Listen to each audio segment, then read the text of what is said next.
চলো শুরু করছি। প্রথমে একটু সিলেবাসটা একটু দেখিয়ে দিই তোমাদের।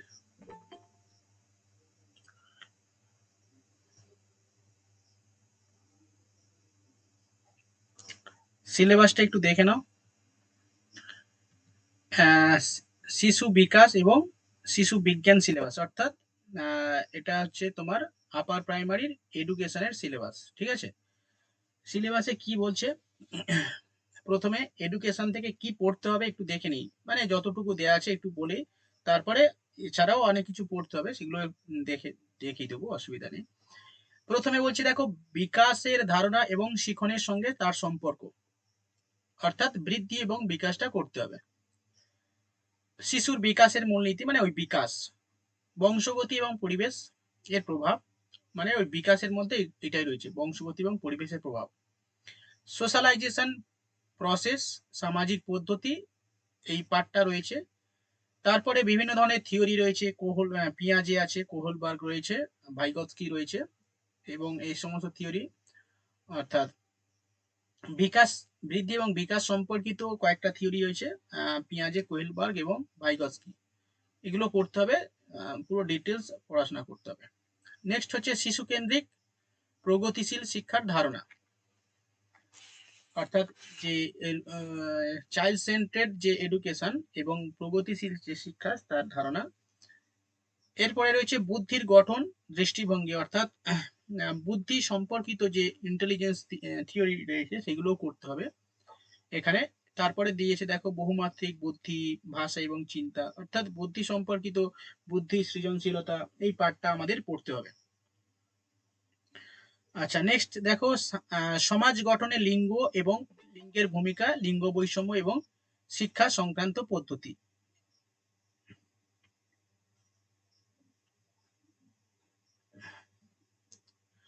আচ্ছা, নেক্সট শিক্ষার্থীদের মধ্যে ব্যক্তিগত পার্থক্য, যেটা হচ্ছে জেন্ডার বায়াস, এটা করতে হবে।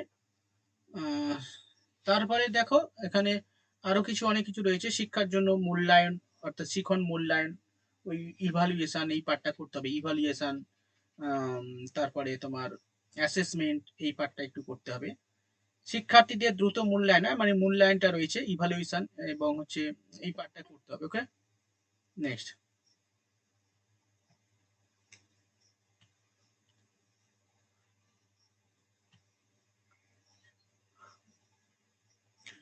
তারপরে কি রয়েছে, শিক্ষার্থীদের দ্রুত মূল্যায়নের জন্য এই সমস্ত, আচ্ছা, মূল্যায়ন সম্পর্কিত বিভিন্ন ধরনের পদ্ধতি। আচ্ছা, এবার ব্যাপক শিক্ষার ধারণা এবং বিশেষ প্রয়োজনে সম্পূর্ণ শিশুদের বোধ, অর্থাৎ ওই যে স্পেশাল এডুকেশন, এই পার্টটা পড়তে হবে, যেটা হয়ে গেল এখানে, মানে স্পেশাল এডুকেশন যেটা, ওটা করতে হবে। বিশেষ চাহিদা সম্পন্ন শিশু, বঞ্চিত এবং পিছিয়ে পড়া শিশুদের শিক্ষা, প্রতিবন্ধকতা সহ শিশুদের শিক্ষণ পদ্ধতি, তারপরে ওই ক্রিয়েটিভিটি আছে, তারপরে ইন্টেলিজেন্স রয়েছে, বিশেষ ক্ষমতা সম্পন্ন শিশুদের শিক্ষার যে বিভিন্ন পদ্ধতিগুলো আছে সেগুলো করতে হবে। আচ্ছা, এখান থেকে 10 নম্বর শিক্ষণ, মানে শিক্ষণ এবং শিক্ষণ বিজ্ঞান সম্পর্কিত 10 নম্বরের প্রশ্ন থাকবে, মানে ওই পেডাগজি যেটাকে বলা হয়, পেডাগজি থেকে 10 নম্বরে, আর বাকি 20 নম্বর এই এডুকেশনের এই পার্টটা থেকে। তো এই হলো অ্যাকচুয়ালি 15-15 করে, যদি এনসিটি নিয়ম পালন করা হয় সেই রকম, মানে সেইভাবে। ঠিক আছে, তো সিলেবাস সম্পর্কে মোটামুটি একটা কনসেপ্ট হয়েছে এডুকেশনের, তাই তো। আচ্ছা, এবার আমরা ঢুকবো পড়াশোনাতে ঢুকবো, তার আগে একটা ব্রেকিং নিউজ দেব। ঠিক আছে, ব্রেকিং নিউজটা কি? ব্রেকিং নিউজ আবার, ব্রেকিং নিউজটা কি হতে পারে? এসএসসি নিয়ে ব্রেকিং নিউজ। হ্যাঁ, আজ ভোরে চলে আসছে ব্রেকিং নিউজ, এসএসসি সম্পর্কিত ব্রেকিং নিউজ হবে। ঠিক আছে, তাড়াতাড়ি বলতে হবে, কেন? ধৈর্য হচ্ছে না? হ্যাঁ, এসএসসি নিউজ মানে বিশাল ব্যাপার, পশ্চিমবঙ্গে সেই আকাশ কুসুম। এসএসসি নিউজ, এসএসসি নিউজ আছে, সেটা হচ্ছে ঝাড়খণ্ড এসএসসি তে ঝাড়খণ্ডের এসএসসি মানে নোটিফিকেশন দিয়েছে, সঙ্গে পশ্চিমবঙ্গের এসএলএসটি 2025 হতে চলেছে, এবং তার যে চূড়ান্ত খসড়া সেটা শেষ হয়ে গেছে। হুম, মানে কি হবে, কোথায় কি হবে না হবে সবকিছু শেষ কমপ্লিট। ঠিক আছে, শুধুমাত্র জাস্ট অনুমোদন বাকি, সাইন করে দিলে পরের দিনে পাবলিশ হয়ে যাবে নোটিফিকেশন। আচ্ছা, হ্যাঁ শিক্ষা মানে ব্রাত্য বসু দেবে, বা হচ্ছে মন্ত্রিসভা দেবে।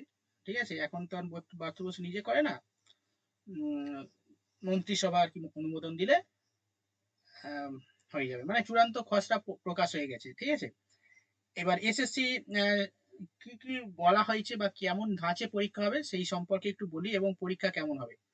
প্রথমত হচ্ছে মাদ্রাসা যেমন পরীক্ষা হয়েছিল সেম প্রসেসে পরীক্ষা হবে। ঠিক আছে, দ্বিতীয় নম্বর যে পয়েন্টটা সেটা হলো প্রার্থীদের কার্বন কপি দেওয়া হবে। ঠিক আছে, মানে ওই এই কার্বন কপি যেটা দেওয়া হয়েছিল মাদ্রাসাতে সেরকম দেওয়া হবে, কার্বন কপি দেওয়া হবে। এবং একটা খুবই গুরুত্বপূর্ণ যেটা সবাই জন্য আর কি, সবাই জন্য বলতে কি, অ্যাকচুয়ালি পরীক্ষাটা কিন্তু একটাই হবে। ঠিক আছে, একটা মিন্স হচ্ছে এই যে দুটো পরীক্ষা হয় বলে বলা হচ্ছিল না, ওই 9, 10, 11, 12 এর জন্য, এবং মানে এই যে দুটো 2016 সালের ক্যান্ডিডেট আলাদা, আর নতুন যে ক্যান্ডিডেট নিউ আলাদা। এখানে বলা হচ্ছে যে একটাই পরীক্ষা হবে, এবং তার ভ্যাকান্সি রয়েছে 38,000 টোটাল।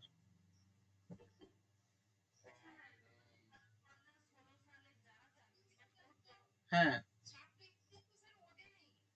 26, 26, হ্যাঁ 26,000 ওদের।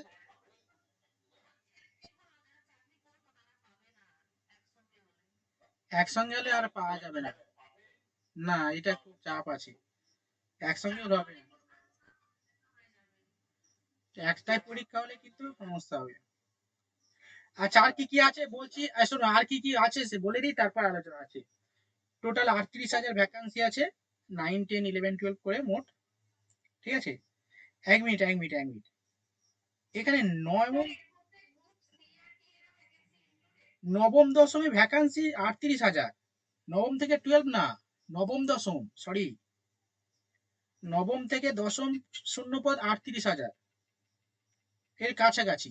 মানে এখন মানে ফুল না, 38,000 মানে এরকম যে 38,000 একদম 38,000 কাছাকাছি, নবম দশমে শূন্যপদ 38,000 এর কাছাকাছি।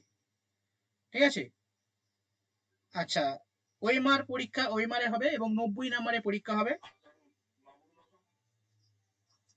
নবম দশম এখানে তো 11, 12 সেরকম বলেনি, যতটুকু মানে এখানে পেয়েছি, বলছেন 9, 10-এর 38,000 ভ্যাকান্সি, তার মানে 11, 12 আলাদা আছে। আচ্ছা, হ্যাঁ বলো।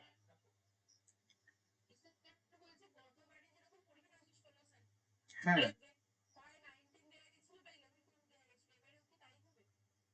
দুটোই দেয়া হয়েছিল, তখন তো দুটোই দেয়া সিস্টেম ছিল, দুটোই দেয়া হবে। না, আলাদা আলাদা।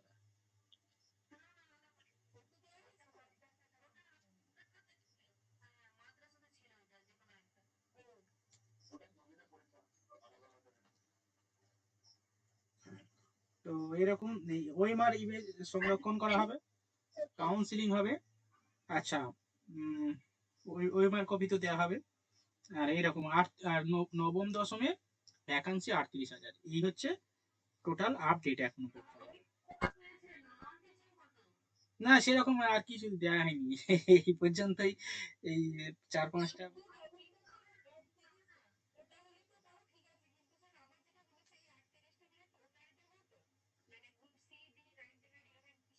না এখানে বলছে 9, 10-এর শূন্যপদ 38,000।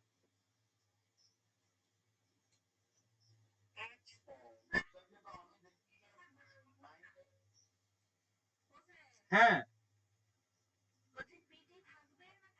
না এখানে, এখানে পিটি তো বলছে না, বিশেষ সূত্রে মানে অ্যাকচুয়ালি এই দেখো বিশেষ সোর্স, ঠিক আছে, সোর্স হচ্ছে বিকাশ ভবন থেকে পেয়েছে, আমি সেটাও এখানে লেখা আছে সেটাই বললাম। বিকাশ ভবন থেকে পেয়েছে, যা মানে যে কোথায় থেকে পেয়েছে এইটা পেলাম, এইখানে বললাম, ঠিক আছে।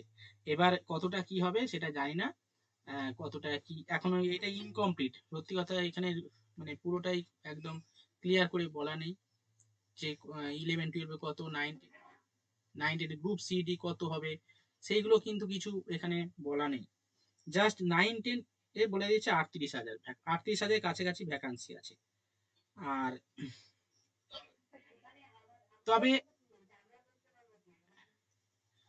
হ্যাঁ, এটা নব মানে সবাই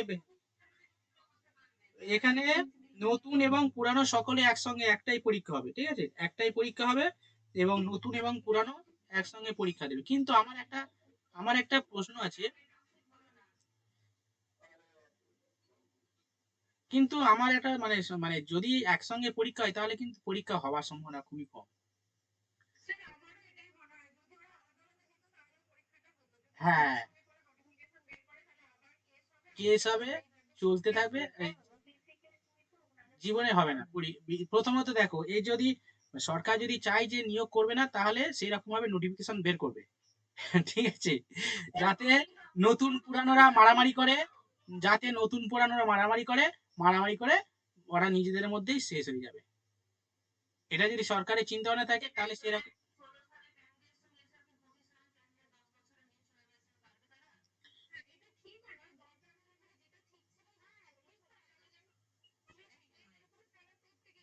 হ্যাঁ, হ্যাঁ, এটা তো পুরোটাই মানে বেআইনি ভাবেই করা হচ্ছে প্রথমত।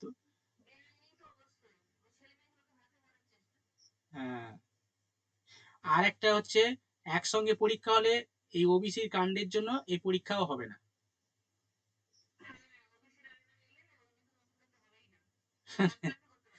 তার মানে কি করতে চাইছে ভগবান জানে ভাই।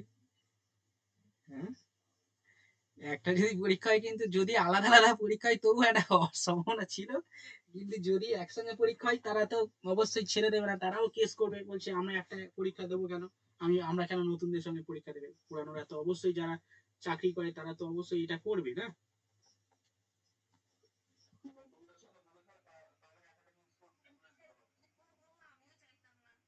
সেই কেউ চাইবে না, যারা চাকরি আহ, এমনিতে অবস্থা খারাপ, আবার যদি একসঙ্গে হয় তাহলে তো আরো চাপ।